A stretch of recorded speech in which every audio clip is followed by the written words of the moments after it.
Hello tout le monde, on se retrouve aujourd'hui dans une vidéo update lecture dans laquelle je vais vous présenter un abandon, une lecture mitigée et un coup de cœur. Donc déjà je voulais m'excuser pour ça parce qu'en fait je filme à 18 h à peu près.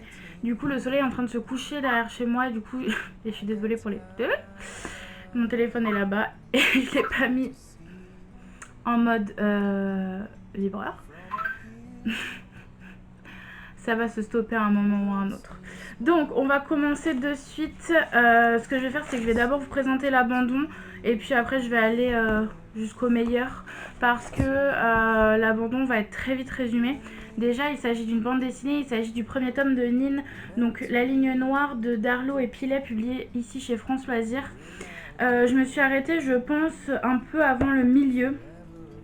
En fait, j'avais commandé cette BD sur France Loisirs, donc j'avais pas vu les dessins. Et c'est vrai que les dessins, personnellement, c'est pas trop mon truc.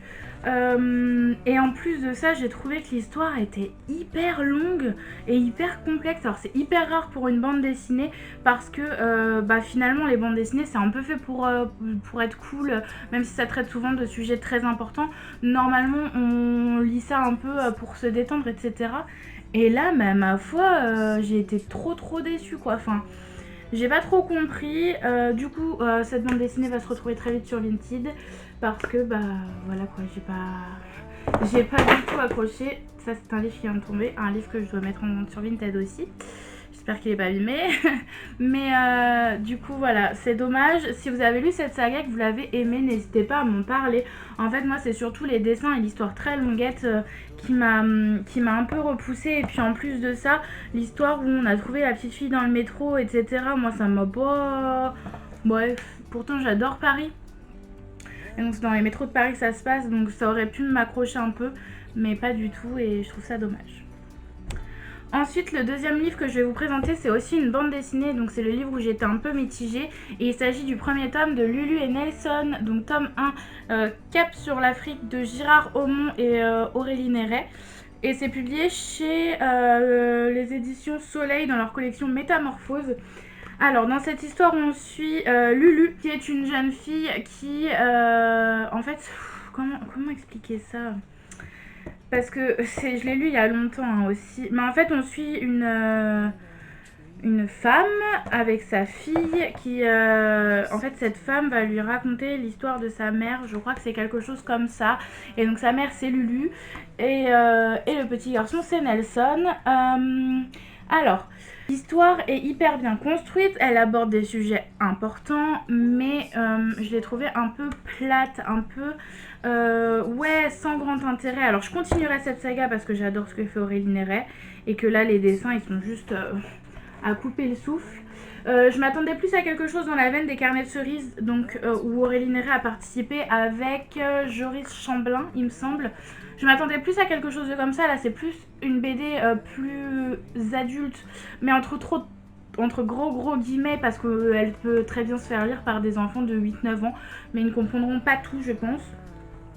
Donc voilà, là c'était un peu mitigé, mais je vais la garder, je vais continuer cette saga parce que j'adore les dessins et j'ai hâte de voir si l'histoire en fait va évoluer dans les prochains tomes. Le dernier ouvrage duquel je veux vous parler et c'est L'aube sera grandiose d'Anne-Laure Bondou, publié chez Gallimard Jeunesse. Alors c'est un coup de cœur, je l'ai dévoré, j'étais dans une période où j'arrivais pas grandement à lire. En fait j'ai eu un coup de cœur pour C'est pas ma faute et ensuite j'ai eu encore une nouvelle période de vide et j'ai découvert ce livre et depuis j'arrive enfin à lire, même si je lis pas autant que lorsque j'étais plongée dans cet ouvrage.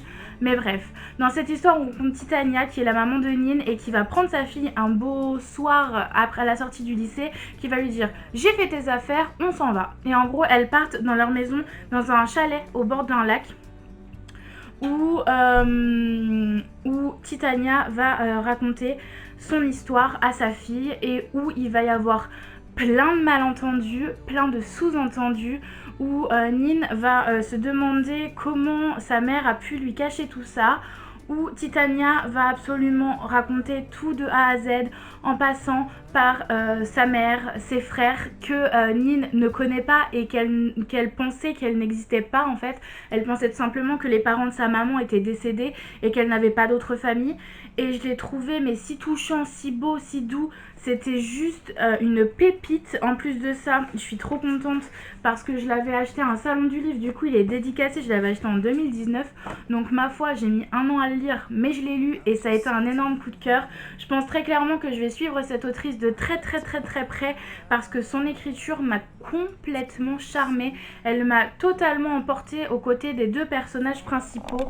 Et franchement, pour ça, je peux être que heureuse parce que très clairement ça faisait très longtemps que j'avais pas accroché autant à un livre, parce que même c'est pas ma faute, ça a été un moins gros coup de cœur que celui-là, c'est pour dire. Donc voilà, écoutez, c'est tout pour cette update lecture et c'est déjà pas mal.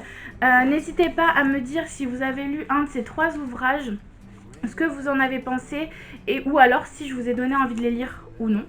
Et en attendant la prochaine vidéo, moi je vous fais d'énormes bisous et je vous dis à très vite. Ciao!